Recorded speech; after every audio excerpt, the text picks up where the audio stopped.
Ever wondered how tech giants handle unexpected opportunities? Let's delve into a story from 1972 when IBM, one of the pioneers of the computer revolution, found itself in a similar situation. In this particular year, there was a soldier named Patrick stationed in the lush landscapes of Hawaii. During a moment of respite, Patrick received a peculiar postcard from his boss, Mike, at IBM. The postcard bore an image of a computer and a lightning bolt with a cryptic message that read, "Help, big opportunity." The fine print indicated a scheduled call at 6 p.m. on Tuesday, an urgent affair indeed. Patrick relayed this information to his companions, Cho and Alice. Cho, quick to pick up on the urgency, speculated that the issue was likely related to programs and data that Patrick had previously worked on. Alice, on the other hand, drew a connection between the cryptic silicon reference and computer chips, suggesting a potential breakthrough.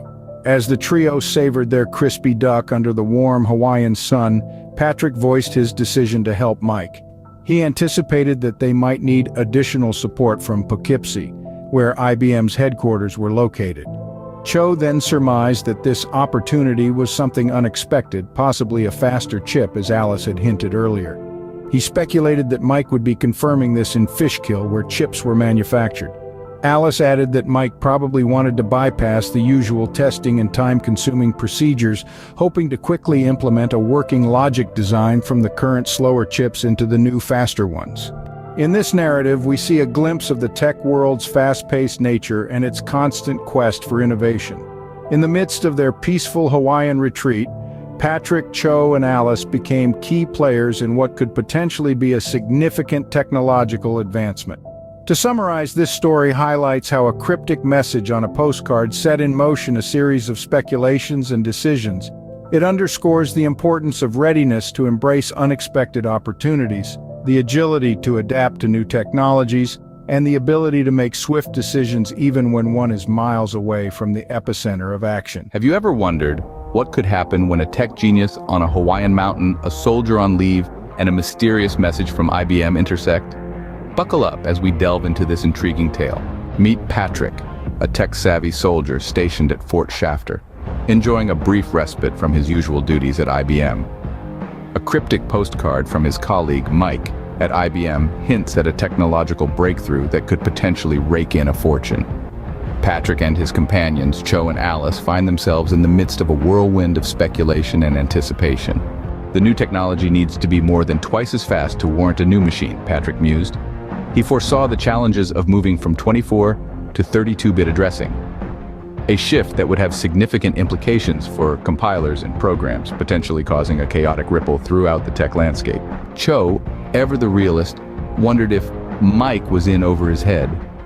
Was the regular process too slow? Could errors be introduced in the adjustments? Was the entire process compromised? Yet, she recognized the potential benefits that could outweigh the risks, even if it meant working off-site. With Patrick being unable to leave his military duties, they needed to have all the information on hand.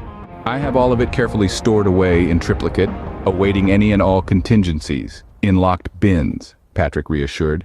As the day turned into evening, they found solace in the simple pleasures of life. A delicious dessert, a refreshing dip in the only pond of the mountain range, and meaningful conversations under the starlit sky. Amid the uncertainty and excitement, they found comfort and love in each other's company. This intriguing tale of technology, mystery, and camaraderie draws to a close with a sense of anticipation for what the future holds. The potential shift from 24 to 32-bit addressing could disrupt the tech landscape, but it could also pave the way for technological advancements that we can only dream of today. The implications of this story are manifold.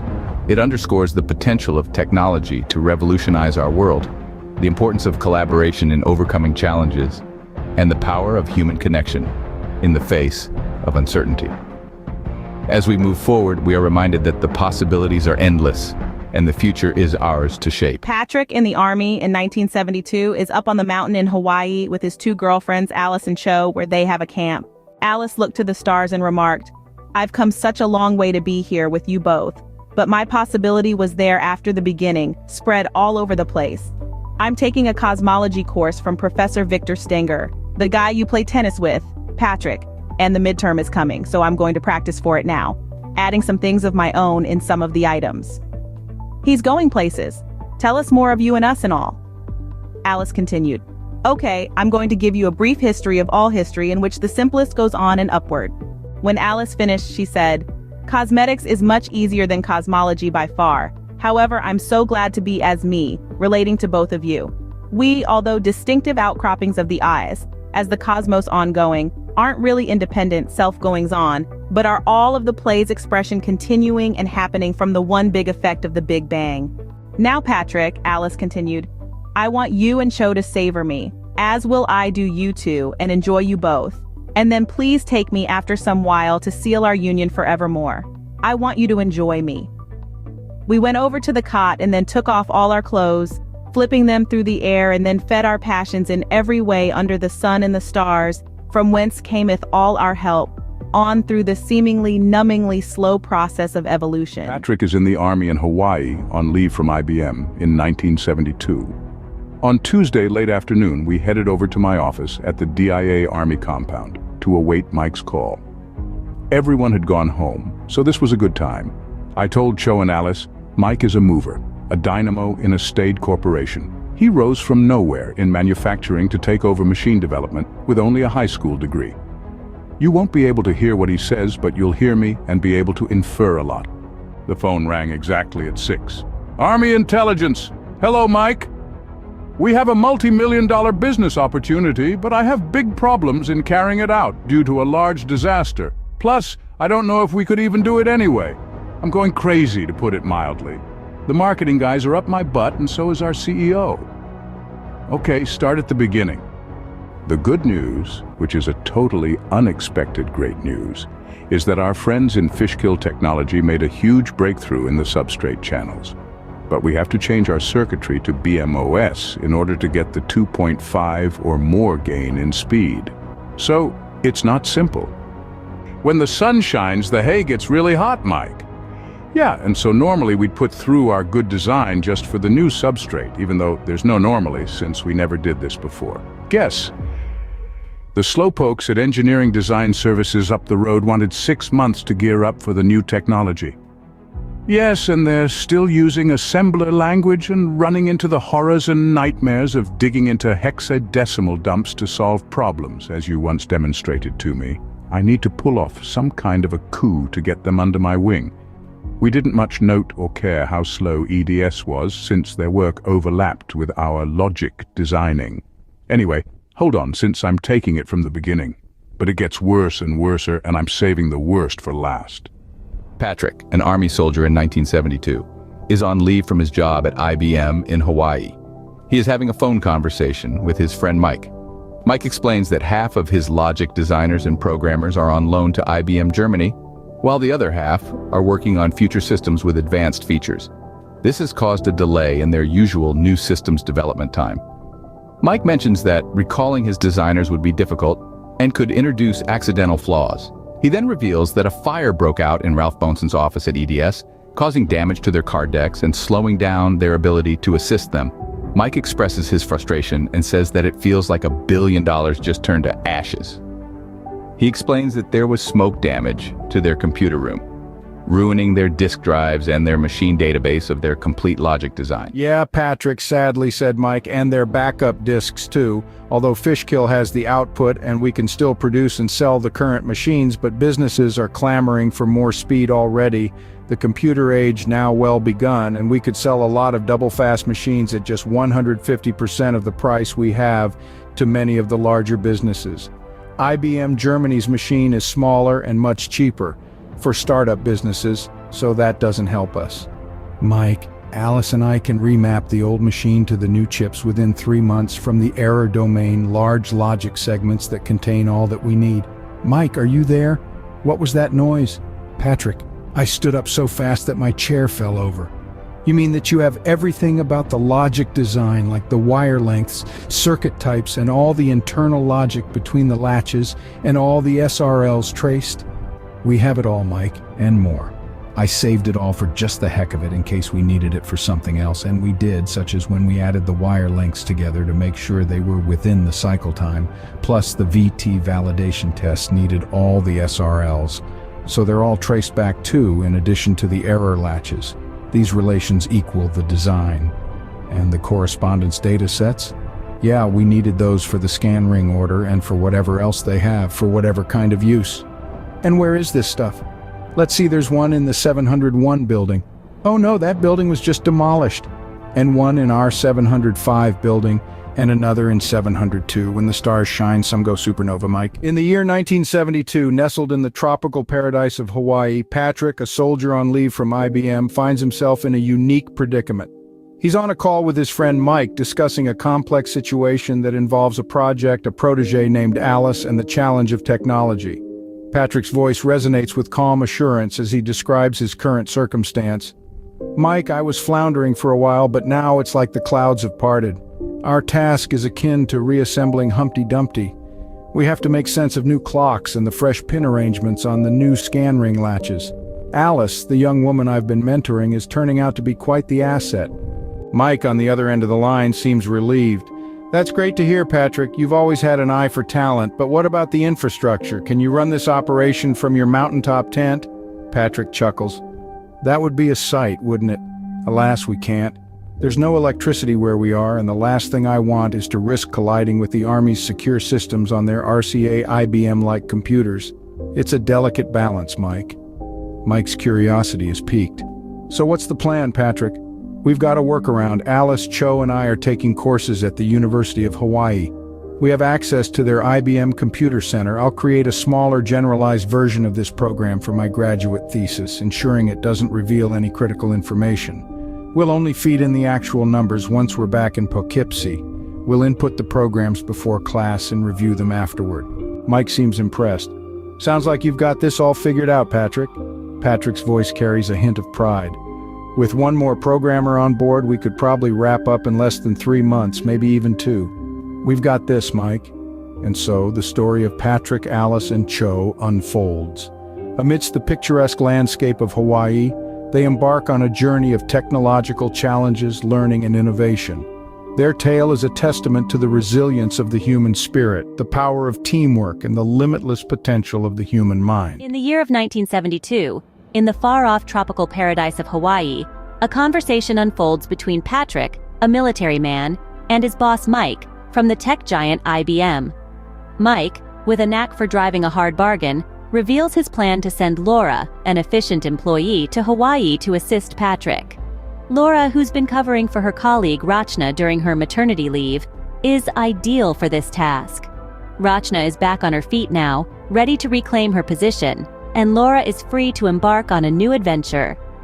Patrick, on the other end of the line, is more than pleased with this arrangement.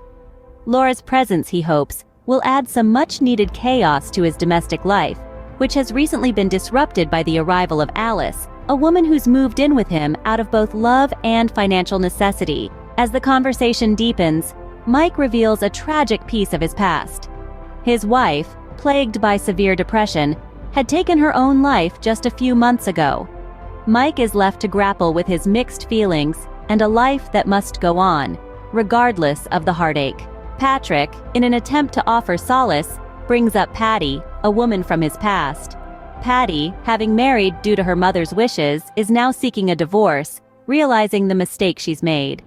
Patrick hints at the possibility of a new beginning for Mike with Patty. She's fond of him, as she confessed in a letter to Patrick, her current confidant. Mike, while touched by the sentiment, hesitates at the prospect. His position as Patty's boss could complicate things, potentially leading to accusations of favoritism. He promises to ponder over it, weighing the possible consequences against the potential loneliness Patty might face. This dialogue, laden with personal revelations and potential new beginnings, paints a vivid picture of lives intertwined by work, love, and shared history. It's a testament to the complicated dance of relationships, the struggles of dealing with loss, and the hope of finding love in unexpected places. In the year of 1972, nestled among the vibrant greens of Hawaii, we find Patrick, a diligent soldier with a head for numbers. He's in the midst of a critical phone conversation with his boss at IBM, the pragmatic and sharp-minded Mike. Patrick casts a line of camaraderie. "Mike, we stand as the best of friends, don't we? And isn't it true that I've committed my future? with the added need for Patty to find someone suitable among the sea of logic-driven types.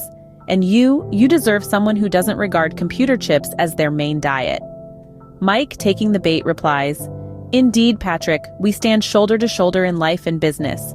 Your proposition seems to hold a beneficial outcome for many. She's due back soon. I'll let her know of my fondness for her. Though navigating romance within the chain of command might prove to be a rocky road. But who am I to always play by the rules?" The conversation takes a professional turn. Patrick suggests, "We'll need a suite at the Waikiki Sheraton. A 2-bedroom one with a living area where we can spread out our work, mark things up, discuss and such." Mike, ever the deal maker, offers, "Consider it done. I'll secure the top floor suite for 2 months. If necessary, we can extend it. I'll also include an all-you-can-eat and drink plan. The reservation will be under your and Laura's names. It'll start in 2 days on Thursday, and Laura should be there by Friday. I'll notify her tonight and send a telex to the fort about her arrival. This will surely blow her mind." Patrick, amazed, responds, "It's going to be quite the party up there." Mike echoes, "Indeed, it sounds like some kind of pleasure palace." Patrick, reminiscing, asks, "Remember that beautiful Coleridge fragment we studied in English literature?" Mike, catching on, replies, "Xanadu, that will be our code name for the project. Especially since my superiors will likely view my proposal as a pipe dream, as if I'm trying to glue a gigantic, intricate broken vase back together while simultaneously changing the material basis and adding bits." The line goes silent. The stage is set. The operation, Xanadu, now has a name and a plan. But will this grand scheme come to fruition or crumble under the weight of its own ambition? Only time will reveal the fate of our 2 protagonists and their daring endeavor. Patrick, in the Army in 1972, is talking to Mike on the phone, who is his boss at IBM. "Well, yeah, Mike, and that might even be easier, but I see our project to be mostly busy work, albeit of the very careful kind. Plus the fat logic segments with all the internals therein are gigantic items that require variable length spanned records. Plus, we are probably mostly stuck here processing sequentially from tape instead of a random access disk, but I'm sure we'll find a way through the morass." Resourceful is your middle name, Patrick. "We'll need 2 dedicated machines when the program gets back, one to run the whole thing, since we can probably only do it piecemeal on the university's pipsqueak machine as one of our original 360S, and another machine to build the interface for Fishkill, and to do a compare on the 2 long test result streams. If any differences show up, we'll know it is in our new version, and just where they are too." "Ah yeah, that's easy to provide. We rent these kinds of machines to ourselves at half the price. What's $50,000 for a good investment? I have some discretionary funds for these kinds of things, just waiting around for some emergency, of which this is the very first one. Have Laura take one of my information sets and make 3 copies of it onto 3 brand new tapes and bring 2, well wrapped in tin foil, and put the other back in some different bin in a different building. She knows where they are. Also have her bring our latest programming function library, 2 copies. Hey, we're rolling along on this, and I'm willing to take the risk of you 4 doing this off-site." Is not risk your middle name, Mike? And am I not trained to keep intelligence secrets safe? That's true. And it's not like the higher-uppers ever come down to speak with the workers personally, except for a passing Merry Christmas. However, they may expect a presentation, of which I will do the first, as that is totally appropriate, and fly you in for one, if necessary, or you may well have finished by then.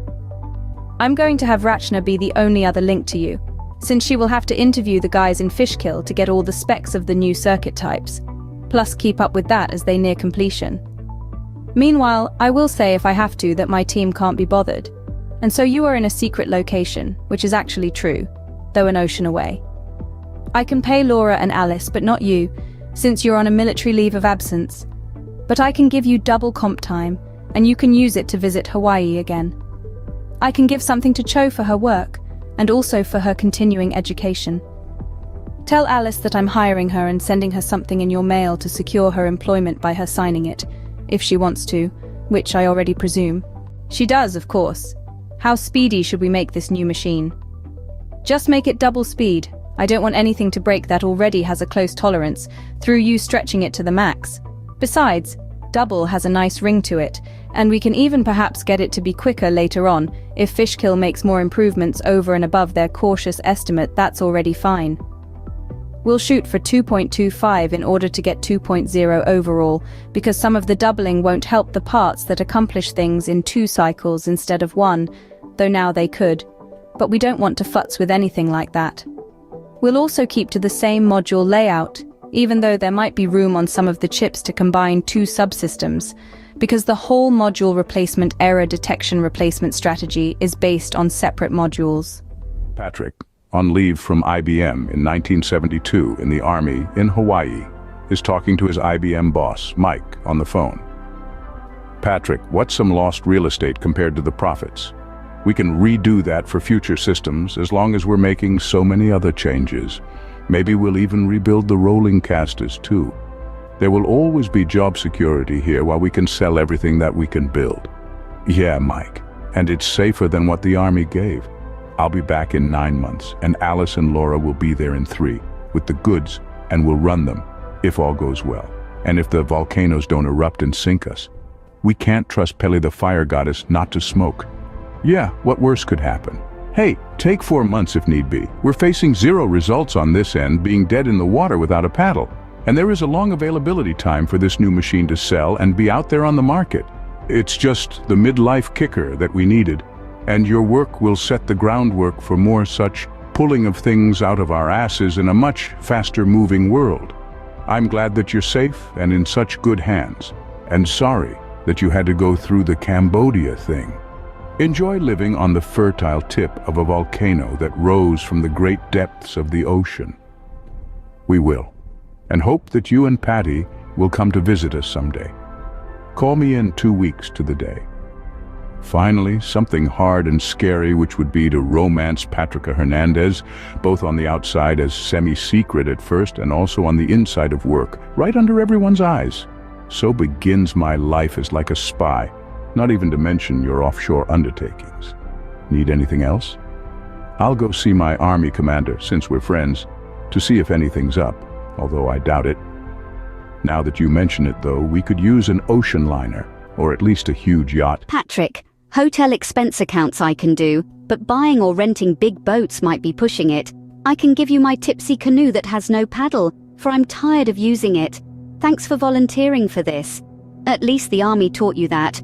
Or is it the other way around? The other way, Mike. Farewell, and raise a glass tonight. Take care, and take more vitamins to survive the ladies. Heck, I'm calling Patty tonight. I'll call you in 2 weeks at 6 when we'll both know more. Bye. I put down the phone and looked to the ladies. Alice, you're hired. We have a big programming job ahead of us, large and somewhat complicated but doable. Your employment papers to be signed and returned will soon be in my mail. Mike doesn't dilly-dally. Cho, you're getting paid for this work and for school, and it will probably be a lot. I'm getting double compensatory time off when I get back to use whenever. Patty and Mike will be solving each other in love. IBM will make money. We're getting a top-floor hotel suite, plus meals and drinks, starting on Thursday, for 2 months or more. Laura's coming to stay with us, bringing all that we need to do the job. We'll run it at the U of H, on and off, when we go there for class or to be curious. That's about 6 solutions worked out in only 1 lucky phone call. The tiki gods like us. Alice came over and embraced my back, pressing herself into me, saying, "Now I am really your literal shadow." And that is from an old Chinese saying for when someone does something great for somebody. You can't get rid of me, as I am always there for you. And don't you say not this again. You're free. I know that story, and it just doesn't work. A week ago, I was a jobless pauper in despair, and now I have a job. Patrick, in the Army, in 1972, in Hawaii, is going to see Lieutenant Dauphiness. Okay, Alice, I'll just say this again, and I'm very happy for it, and that you have my back, as well as my front. I'm calling Lieutenant Dauphiness to see if we can take a walk over to him now. No outside vehicles are allowed. It's in a restricted area. He has a new address. I dialed him up, Lieutenant Dauphiness.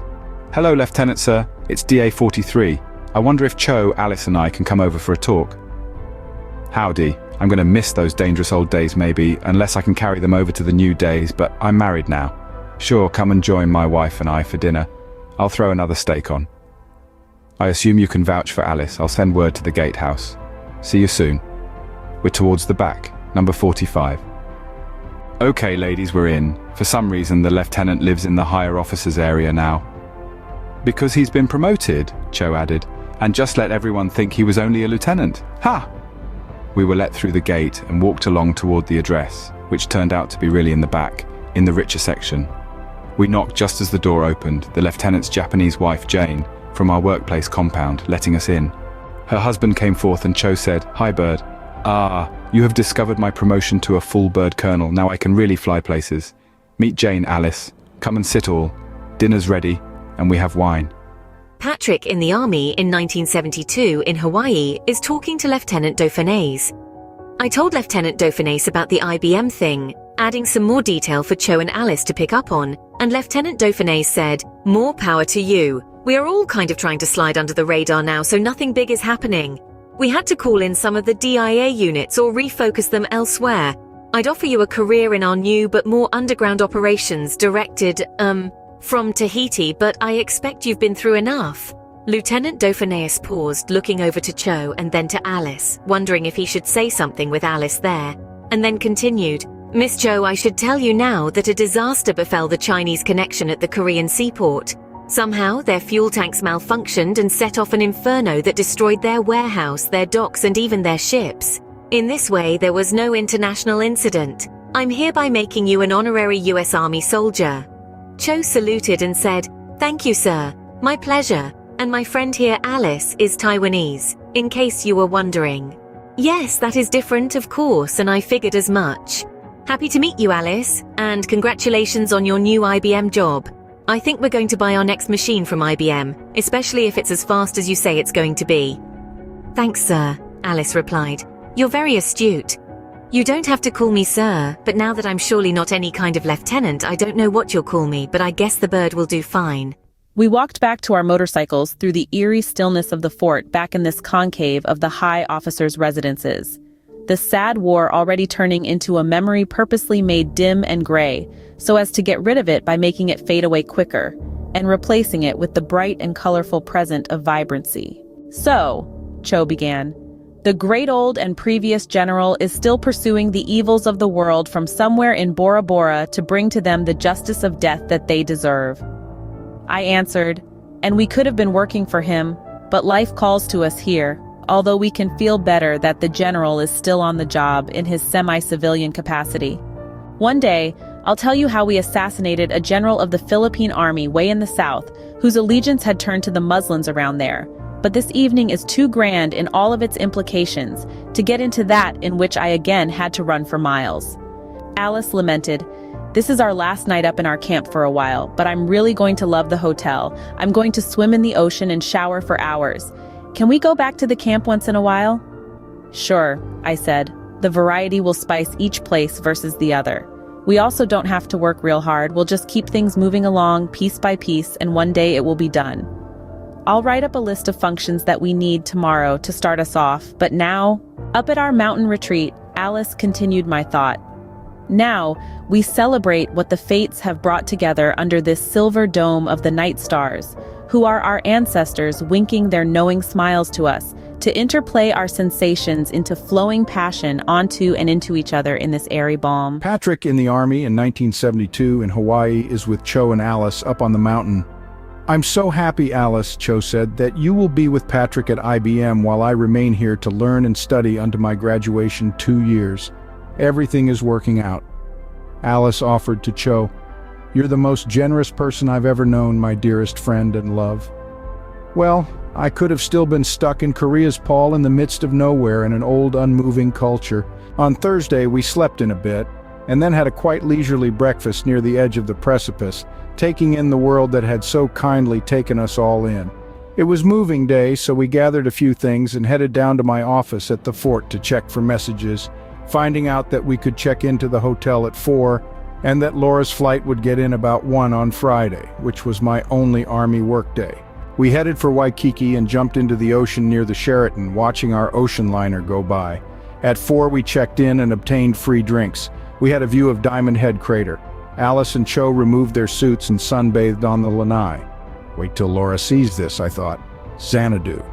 We went down later to dine and dance the evening away.